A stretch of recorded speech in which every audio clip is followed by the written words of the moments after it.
Hello students, basic accounting term में next term है हमारी receipt. What is receipt? Amount received और receivable for selling assets, goods और services. कि अगर बिजनेस में हम या तो एसेट्स को सेल कर रहे हैं या गुड्स को सेल कर रहे हैं या सर्विसेज प्रोवाइड कर रहे हैं और उसके बदले में अगर हमें कोई अमाउंट रिसीव हो रहा है या रिसीवेबल मीन्स रिसीव होना बाकी है, अभी हमें रिसीव नहीं हुआ, तो आप उसको क्या कहेंगे? Receipt. Receipt are of two types, capital receipt and revenue receipt. Capital receipt आप किसको कहेंगे या रेवेन्यू रिसिप्ट किसको कहेंगे? फर्स्ट ऑफ ऑल हम करते हैं revenue receipt. Revenue receipt are those against amount received और receivable from recurring nature activities. Recurring means regular nature activities, कि जो बिजनेस की नॉर्मल एक्टिविटीज़ हैं। नॉर्मल एक्टिविटीज़ बिजनेस में सेल परचेज एक्टिविटीज़ को कहा जाता है, कि मीन्स आप जो बिज़नेस कर रहे हैं उसमें डेली आप सेल कर रहे हैं या बिज़नेस को रन करने के लिए जो भी एक्टिविटीज़ की जाती हैं उसे रिकरिंग नेचर या रेगुलर नेचर एक्टिविटीज़ कहा जाता है। तो उसके अगेंस्ट, नॉर्मल एक्टिविटीज़ के अगेंस्ट अगर जो भी अमाउंट हमें रिसीव हो रहा है तो वो हमारे लिए क्या है? Revenue receipt. और इसे हम दिखाते हैं फाइनल अकाउंट्स में, प्रॉफिट एंड लॉस अकाउंट में। आपको मैंने बताया था अकाउंटिंग साइकिल का लास्ट स्टेप जो है हमारा, जिसमें हम ट्रेडिंग और प्रॉफिट एंड लॉस अकाउंट बनाते हैं और बैलेंस शीट बनाते हैं। तो रेवेन्यू रिसिप्ट्स को प्रॉफिट एंड लॉस अकाउंट में शो किया जाता है। इसके एग्जांपल्स क्या हो सकते हैं? किसको आप रेवेन्यू रिसिप्ट कहेंगे? Money received from sale of goods and services, कि अगर आप गुड्स सेल कर रहे हैं तो उससे आपको जो भी अमाउंट रिसीव हो रहा है वो आपके लिए क्या है? Revenue receipt. मीन्स जो भी एक बिजनेसमैन की सेल है वो उसके लिए क्या है? Revenue receipt. Commission received, for example कोई बिजनेसमैन अपनी कोई सर्विसेज प्रोवाइड कर रहा है, उसके बदले में उसको जो है कमीशन रिसीव हो रहा है, तो वो भी उसके लिए रेवेन्यू रिसिप्ट होगी। Interest and dividend received on investment, आपने बाहर कहीं पैसा इन्वेस्ट कर रखा है, मान लो किसी को आपने लोन दे दिया तो आपको जो है इंटरेस्ट रिसीव हो रहा है, या आपने किसी कंपनी के शेयर परचेज कर लिए, उसके ऊपर प्रॉफिट रिसीव होता है, तो उस प्रॉफिट को कहा जाता है डिविडेंड। तो उन शेयर्स के ऊपर डिविडेंड रिसीव हो रहा है तो वो भी आपके लिए क्या है? Revenue receipt. अब हम करते हैं capital receipt. Amount received from non recurring nature या इरेगुलर नेचर एक्टिविटीज़, कि जो एक्टिविटीज़ रेवेन्यू नेचर की नहीं हैं, इरेगुलर नेचर की हैं, मीन्स जो बार बार नहीं होती बिजनेस के अंदर, उन एक्टिविटीज़ से जो भी अमाउंट हमें रिसीव होता है वो हमारे लिए क्या है? Capital receipt. और capital receipt are shown in balance sheet. क्या एग्जांपल्स हैं इसके? मीन्स ऐसी एक्टिविटीज़ जो बिजनेस में बार बार नहीं होती, कभी कभी होती हैं। Amount invested by the owner, जैसे ओनर जो है बिजनेस के अंदर पैसा इन्वेस्ट करता है, तो वो ये तो है नहीं कि डेली वो पैसा लगाएगा, तो जब कभी कभी जो भी एक्टिविटीज़ होती हैं तो आप उसको कैपिटल रिसिप्ट कह देते हैं। Amount received by way of loan, किसी से हम लोन ले रहे हैं तो रोज रोज तो लोन नहीं लेंगे, तो वो भी हमारे लिए क्या होगी? Capital receipt. So what is the difference between capital receipt and revenue receipt? Amount received from regular nature activities are revenue receipt and amount received from non-recurring irregular nature activities are capital receipts. Capital receipts are shown in balance sheet. Revenue receipts are shown in profit and loss account. Now the next term is expenditure. Next term is expenditure. Expenditure means हमारे business के खर्चे. Expenditure is the amount spent or incurring a liability for acquiring assets, goods and services. कि हम कोई ना कोई अगर asset purchase कर रहे हैं, गुड्स परचेज़ कर रहे हैं या सर्विसेज किसी से परचेज़ कर रहे हैं, तो वो हमारे लिए क्या होते हैं? एक्सपेंडिचर। मीन्स हम कुछ ना कुछ जो है खर्च कर रहे हैं, पेमेंट कर रहे हैं, या अगर हम अभी पेमेंट नहीं कर रहे तो हमारी लाइबिलिटी इंक्रीज हो रही है, means incurring a liability. So expenditure is the amount spent और incurring a liability for acquiring assets, goods and services. Expenditure are of three types: capital expenditure, revenue expenditure and deferred revenue expenditure. Capital expenditure. What is capital expenditure? Capital expenditure are those which are incurred for acquiring or increasing the value of fixed assets. कि अगर हम business के अंदर कोई भी fix assets purchase कर रहे हैं या हम उसकी वैल्यू को इंक्रीज कर रहे हैं, मीन्स पहले से हमारे पास है कुछ एसेट हम और परचेज कर रहे हैं, then it is the capital expenditure. Revenue expenditure are those which are incurred for day to day running activities, कि जो भी हमारी बिजनेस की नॉर्मल एक्टिविटीज़ होती हैं, मीन्स परचेज सेल से रिलेटेड या रेवेन्यू जनरेटिंग एक्टिविटीज़, तो उन एक्सपेंसेस को पे करने के लिए जो भी हम जो है एक्सपेंसेस कर रहे हैं वो हमारे क्या हैं, revenue expenditure. Deferred revenue expenditure, ये हम एक बार बाद में डिस्कस करते हैं, पहले हम करेंगे कैपिटल और रेवेन्यू।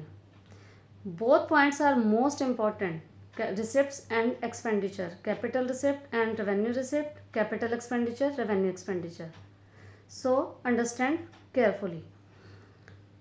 नेक्स्ट कैपिटल एक्सपेंडिचर हमें क्या करते हैं, तो मैंने आपको यहाँ पर बताया increasing the value of fixed assets, कि फिक्स एसेट्स अगर हम परचेज कर रहे हैं, जैसे हमारी बिल्डिंग है, प्लांट है, मशीनरी है, ये हमारी क्या होती हैं, फिक्स एसेट्स।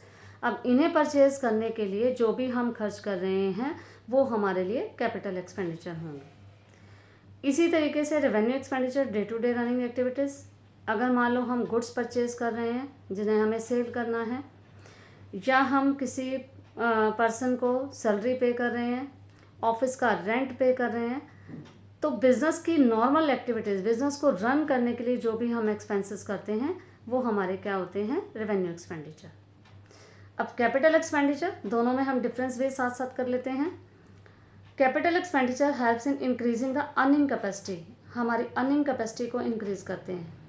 देखो, अगर हमने जो है मान लो हमारे पास एक ही मशीनरी है, तो हम जितना भी प्रोडक्शन कर रहे हैं उससे अगर हम एक मशीनरी और लगा देते हैं, मीन्स कैपिटल एक्सपेंडिचर है वो, कि एक और मशीनरी परचेज कर रहे हैं, तो वो हमारी अर्निंग कैपेसिटी को इंक्रीज कर देगा, क्योंकि पहले हम प्रोडक्शन एक मशीनरी से कर रहे थे, अब हम क्या कर रहे हैं, 2 मशीनरी से कर रहे हैं। Revenue expenditure maintain the earning capacity, revenue expenditure हमारी अर्निंग कैपेसिटी को इंक्रीज तो नहीं करते लेकिन मेंटेन करते हैं। फॉर एग्जांपल, अगर हमारी जो मशीनरी है अगर वो ख़राब हो जाती है और हमें उसको रिपेयर कराना है, तो जो भी हम रिपेयर के एक्सपेंसेस करेंगे वो हमारे क्या है, रेवेन्यू एक्सपेंडिचर। अगर आप मशीनरी को रिपेयर नहीं कराएंगे तो मीन्स प्रोडक्शन में कुछ ना कुछ दिक्कत आएगी। तो ऐसे एक्सपेंसेस जो हैं हम अपनी अर्निंग कैपेसिटी को मेंटेन करने के लिए करते हैं कि जितनी हमारी इनकम है वो होती रहे। Capital expenditure are of long term nature, इसका बेनिफिट हमें लॉन्ग टर्म तक मिलता है, क्योंकि जो भी फिक्स एसेट्स, बिल्डिंग, मशीनरी हम परचेज कर रहे हैं लॉन्ग टर्म यूज़ के लिए परचेज कर रहे हैं। Revenue expenditure benefit for short period, maximum for 1 year, in expenses का हमें बेनिफिट जो है मैक्सिमम 1 ईयर के अंदर मिल जाता है। Capital expenditure are shown in balance sheet, क्योंकि ये हमारी एक तरह से क्या होती हैं, एसेट्स, और एसेट्स को हम बैलेंस शीट के अंदर दिखाते हैं। Revenue expenditure are shown in profit and loss account, और इसे हम प्रॉफिट एंड लॉस अकाउंट में। Capital expenditure, this is the most important point, आप ध्यान रखें। डेबिटेड टू एसेट अकाउंट, कि जब भी अगर हम कोई एसेट परचेज करेंगे, जैसे कि बिल्डिंग परचेज किया, तो हम क्या करेंगे, उसके लिए बिल्डिंग अकाउंट ओपन करेंगे, क्योंकि जब हम बिल्डिंग परचेज कर रहे हैं तो जब कैपिटल एक्सपेंडिचर है तो उस केस में जो भी हम एसेट परचेज कर रहे हैं उस एसेट के नेम से अकाउंट ओपन किया जाएगा और उसी एसेट को हम डेबिट करेंगे। उसके बाद revenue expenditure, debited to expense account, revenue expenditure में हम जो भी एक्सपेंस करेंगे उस एक्सपेंस के नेम से अकाउंट ओपन करेंगे। फॉर एग्जाम्पल, अगर हम बिल्डिंग परचेज कर रहे हैं तो हम बिल्डिंग अकाउंट के नाम से ओपन करेंगे, लेकिन अगर हम सैलरी पे कर रहे हैं तो हम सैलरी अकाउंट के नाम से ओपन करेंगे। इसमें एक्सपेंसेस को डेबिट किया जाता है और इसमें एसेट को। अब एसेट आप कर चुके हैं, एक्सपेंसेस हम नेक्स्ट टर्म्स में करेंगे तो आपको क्लियर हो जाएगा। और एग्जांपल हमारे क्या हैं, बिल्डिंग और मशीनरी। रेवेन्यू एक्सपेंडिचर के एग्जांपल हैं हमारे पास सैलरी एंड रेंट। तो ये थे हमारे कैपिटल और रेवेन्यू एक्सपेंडिचर। आपका जो है 3 मार्क्स का क्वेश्चन भी कई बार इस पॉइंट से आ जाता है। This is the most important point, so understand very carefully. एक बार फिर से दोबारा रिपीट कर लेते हैं। इनकर्ड फॉर एक्वायरिंग और increasing the value of fixed assets, related to day-to-day running activities. Increase the earning capacity, maintain the earning capacity, benefits for long period, benefits for short period, maximum for 1 year. Shown in profit and loss account, shown in balance sheet, shown in profit and loss account. It is debited to asset account, it is debited to expense account. Example, कोई भी आपकी fix assets, building, machinery, plant, furniture, कोई भी आपका example जो है हो सकता है। और इसमें हम सैलरी पे कर रहे हैं, रेंट पे कर रहे हैं, गुड्स परचेज कर रहे हैं या इंटरेस्ट पे कर रहे हैं। These are the revenue expenditure. Next हम आ जाती है हमारी deferred revenue expenditure. Deferred revenue expenditure एक तरह से कैपिटल एक्सपेंडिचर और रेवेन्यू एक्सपेंडिचर का मिक्स है। Because deferred revenue expenditure are those which are revenue in nature but benefit for long term in future. हैं तो ये रेवेन्यू नेचर के, मीन्स बिजनेस की नॉर्मल एक्टिविटी से रिलेटेड होते हैं, लेकिन इसका बेनिफिट जो है हमें लॉन्ग टर्म तक मिलता है। आप देखते हैं कि रेवेन्यू एक्सपेंडिचर जो है उसका बेनिफिट हमें 1 साल के अंदर मिल जाता है, लेकिन यहाँ पर ये हैं तो रेवेन्यू नेचर के, लेकिन हमें इसका बेनिफिट जो है लॉन्ग टर्म तक मिलता है, तो मीन्स एक तरह से ये कैपिटल एक्सपेंडिचर ही है। तो ना तो हम इसको कैपिटल एक्सपेंडिचर कह सकते हैं, ना revenue expenditure. So these are the deferred revenue expenditure. इसका एग्जांपल है advertisement expenses and research and development expenses. इसको मैं आपको एक एग्जांपल के थ्रू क्लियर करती हूँ कि कैसे ये हमारे जो है डेफर्ड रेवेन्यू एक्सपेंडिचर होते हैं। For example, advertisement expenses.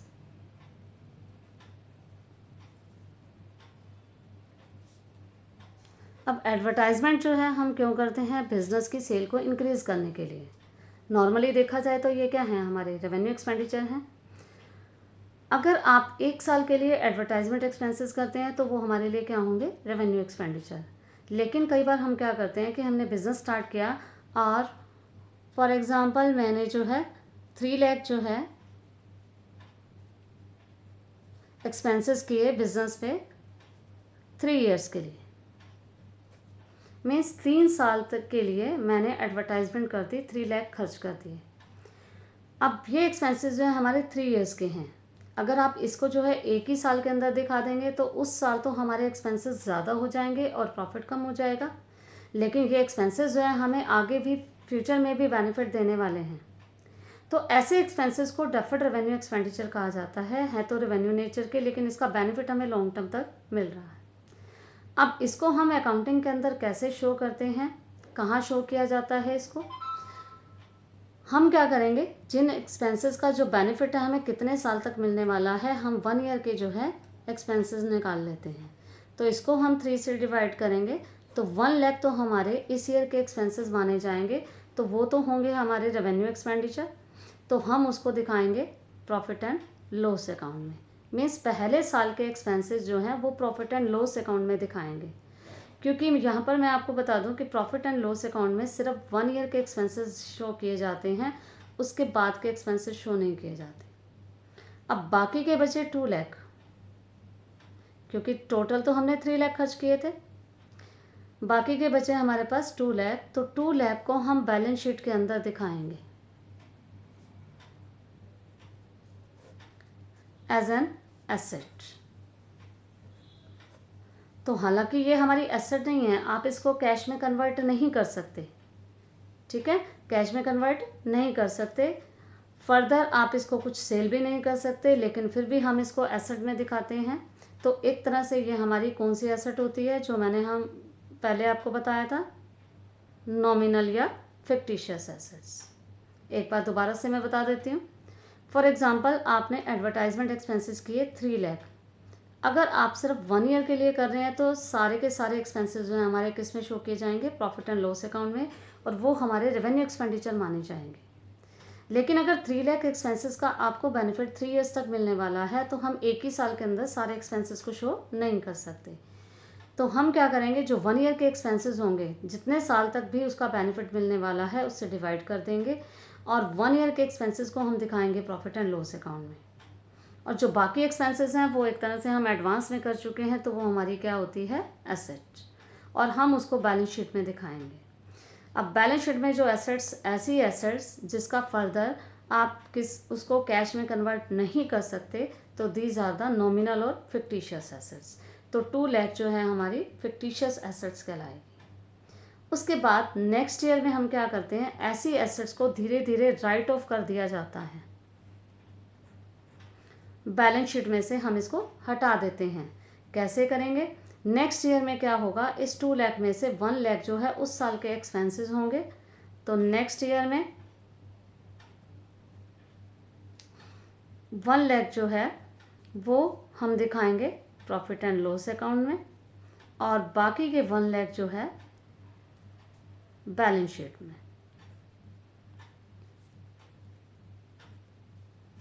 उसके बाद नेक्स्ट ईयर, थर्ड ईयर में ये पूरी तरह से राइट ऑफ हो जाएंगे, क्योंकि ऐसे एक्सपेंसेस, ये लॉसेस होते हैं, एक तरह से एक्सपेंसेस होते हैं जिसको धीरे धीरे जो है हर साल में ट्रांसफ़र कर दिया जाता है प्रॉफिट एंड लॉस अकाउंट में। अब नेक्स्ट थर्ड ईयर में हम क्या करेंगे, 1 लाख जो है